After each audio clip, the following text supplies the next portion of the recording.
Rapper and actor Corey Miller, known to the world as C. Murder, was one of several rappers from New Orleans that was heavy in the streets before the transition to the industry. And like the old saying goes, like oil and water, real and the industry don't mix. My name is Respect. I got one up in the chamber already.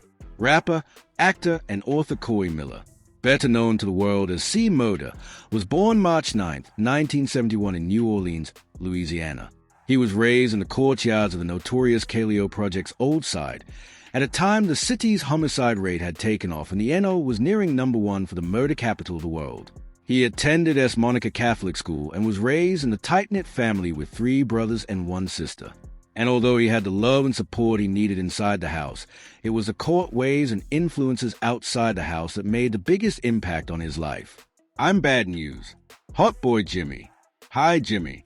Okay. Hot Boy Jimmy was P.S. cousin. Master P cousin. He married them cousin. He a known major man. You know what I'm saying? He was a guy that had a street mentality. He had been 8 years in jail on a manslaughter. He was a pretty loose cannon.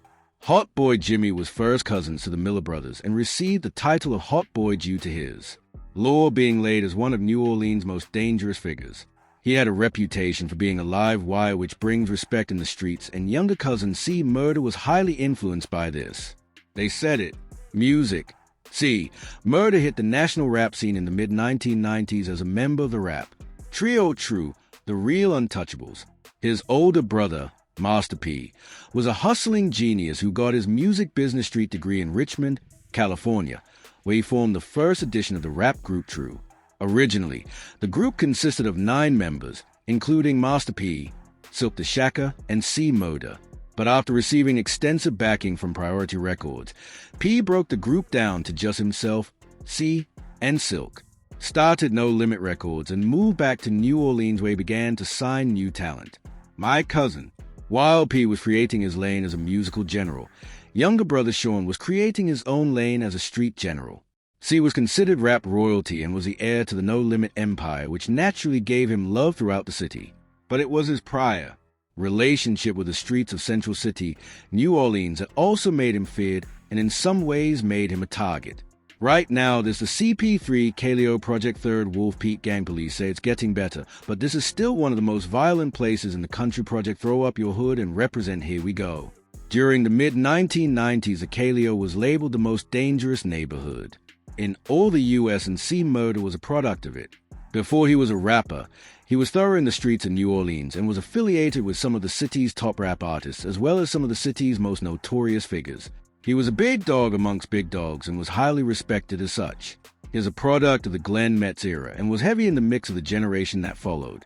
The era of the Porch Boys, the Cut Boys, the Hank Tons, the Dunny Boys, Soldier Slim, BG, and anybody who was somebody in a real way. C was associated Coach Boys over here. All they do is shoot dice over here on the poke. With his loyalty split between his music career and the streets, he kept a foot in each one as the No Limit tank rose to the top of the game. No limit, or should I say I feel like a damn thing. From the start of the mid-90s, Seamer had been featured on numerous No Limit releases. But on March 17, 1998, the label released his debut album titled Life or Death. If you don't believe in yourself, nobody going to believe in you. So I say when I get on a track, I murder the track. Started off as a street thug just hanging and thugging 89, I went to jail for drugging and mugging. Life or Death made it to number 3 on the U.S. Billboard 200 with 197,000 copies sold in his first week alone, and soon after went certified platinum. In 1999, No Limit released his second solo album titled Bossellini, which made it to number 2 on the Billboard's 200, selling more than 175,000 units in his first week, but fell just short of going platinum. It's like a jungle sometimes. It makes me wonder how I keep from going. I keep from going. Although Bossellini didn't top his first album in sales, it stayed on the charts for 11 weeks straight, weighing in at certified gold.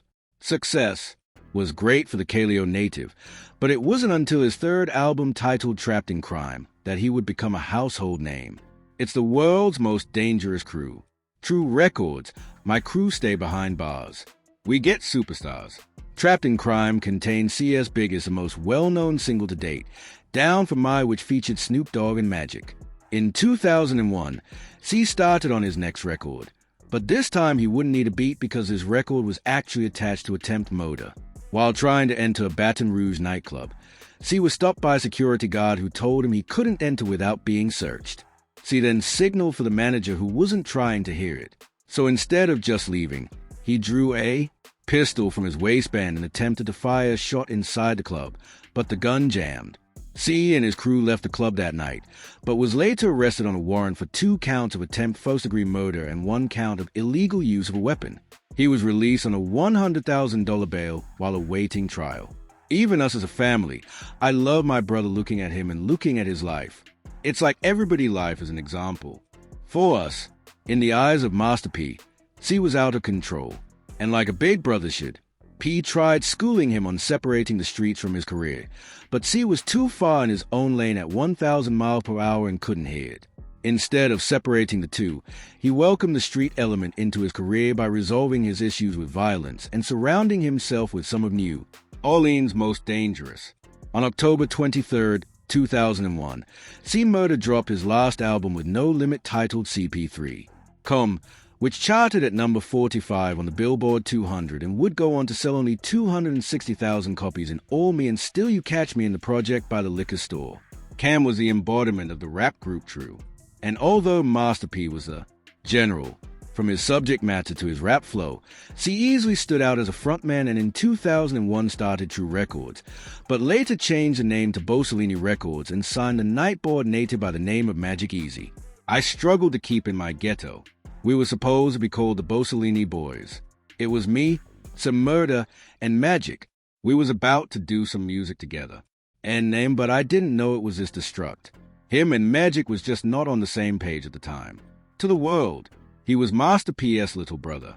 But in New Orleans, he was the epitome of the Calio and was loved and embraced by almost everyone.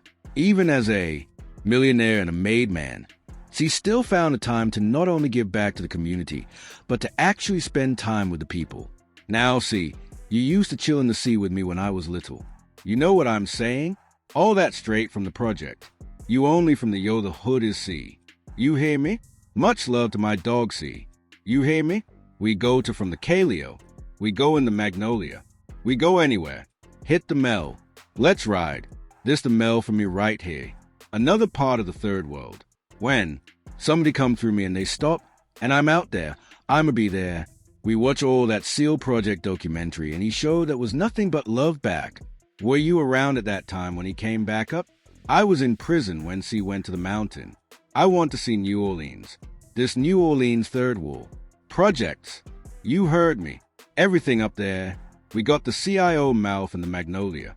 C was considered an OG and was a big dog amongst many other street guys who were rap hustling themselves. The way I was raised, I came up, I was taught never trust or give a _ about the law. I remember my first time seeing C Murder come to the house. C Murder was a big artist. So I remember C Murder pulling up and was like, "Hey, your brother home." So I was like, "Oh my God, C Murder." So I'm running up the stairs and fell down the stairs, rolled down the stairs, but got back up. Quick, Magnolia bounce. So just slim to the bone. It don't stop. Who's the realest? Me and my dog. You understand what I'm saying? No limit. We the realest. You understand what I'm saying? I don't give a IMD. You know what I'm saying? All the running board alloys. You know what I'm saying? I don't _ with that chrome _ You understand? Chrome get played out. Too many like chrome. You feel me? Me and my soldier. Slim. You heard me? We be chilling every day. This ain't no act. You know? We kick it like this for real. So when we make moves together. C was proving success on his own. And with his business in order, he couldn't lose. But the reality of that gangster essence was so present in his movement to the point of no return. Sometimes the people you hang around, they happen to be the people that are responsible, but you in the atmosphere, and sometimes you got to, when you start getting to a certain level, like the level that you definitely at, you got to start moving in different places. You can't go to some of the same place and do the same things that you once did. Corey Miller. just like his brother Percy, was a powerful businessman, but perhaps made some wrong business choices. He made a lot of money with the name C. Murder, but he also drew a lot of negative attention. C. Murder, infamous for his stark rhymes of violence and killing. This is a man who's living his name. C. Murder, his living his lyrics. Prosecutors say the stage name fits like a bloody glove. To have my name used against me since I've been arrested. You know, it hurt. You heard me cause it's like I'm guilty for a minister. In September 2003, C. Murder was convicted of the 2002 fatal shooting of a 16-year-old fan. He was indicted of the charges that same year. However, the judge granted a new trial due to particular information that was misheld on 3 witnesses. C. Murder was placed on house arrest until his trial date. In 2008, a new judge was elected and immediately had C. Murder put back in jail until his trial. I got a brother in prison. I'm here because I changed my mindset. And even is in prison for a crime he didn't commit. But it's like the mindset. On August 5th, 2009, the trial began and should have easily been in some Murder's favor with a serious lack of evidence and someone coming forward as the shooter made it clear that he was innocent. But with the proper pressure on selected jurors and intimidated witnesses turned the trial upside down. In the end, C. Murder was convicted of second-degree murder and sentenced to mandatory life. I ran into C. Murder, a man used to always talk. I used to always go pull up on him, go smoke with him, and __. No, they had the food clubs up there too. So we used to always go eat, go play ball in the gym and __. You hear me? See a regular with money. I'm going just put it like that. She feel like I'm in this __ with you. You don't got to IU. Don't got to treat me like no celebrity and all that cause I'm right here sleeping right next to you. Know what I'm saying? So all that snapping pictures of me and you don't got to do all that, man. Claw is someone whom I was able to reminisce with. You know what I mean? We would talk about old times, keep each other's spirits up. Did he ever share any street stories with you? We didn't talk a lot about __, like he told me about a fight he had with his manager. I think it was a manager that security or something. You hear? He was like, yeah, you know, man, the manager had a fight. I bit that on his shoulder. That still got my teeth off. I'm like, yeah, them goes. So yeah, I used to always be with him, Joy. Man. See, look out for everybody. Man. You know, these dudes don't do it for the fame. You know, they don't like the spotlight. See, Murder Koi, man, good people. Me and Koi family. We first name business. I like calling guys by their first name. That shows respect for me. J first episode of Scary Cactus. Don't try this __. At home. Somebody can get killed. Was I as well, right? Yeah. So, what was how that come about? You guys were on the same tier. Yeah, we were on the same tier for a while. He had transferred from Angola to Hunt. But, they always shipping C. Man. Cause I mean C a good dude. Man, anything happen. Somebody might lie on C. So I'd wind up getting a ship to Hunt's. You know, he had a lot of groupies and __ up there, so, you know, the people feeling like she was just highly influenced. You hear me? Especially with the up there. So, all type mean like females. You remember that the gods at Yay. The gods up there, you know, everybody gonna be bringing __ cigarettes and all that. So people felt like, you know, to prevent that, we got to get them the out. I don't think she ever got caught. With no __ like that. But, you know, used to be, you know, getting cigarettes, you know, cause he smoked them cigarettes. You hear, you know, bring them bags of Joe and __ and, you know, be telling on him, man, and all that. So, by him being who he is, the people go into automatic yeah.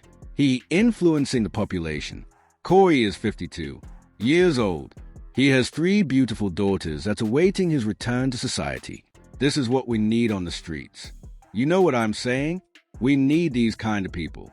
We need these kind of characters. Particularly the guys with this kind of influence. You know. See, come home today or tomorrow. Who is he when he hit the streets and you're talking about a grown man? You're talking about somebody in their 50s. You know what I mean? Next 30 days he come home. How does the world change, Causey home? What happens, Causey home? Is it best for him to go like pull a Mac right now? I think it's cool to say pull a Mac and just be on the scene. I be the way it ain't going to be on the scene. It's going to be too big. You feel me? It's going to be too big. It ain't going to be like that. Grandma being on the scene. It going to be bigger than life.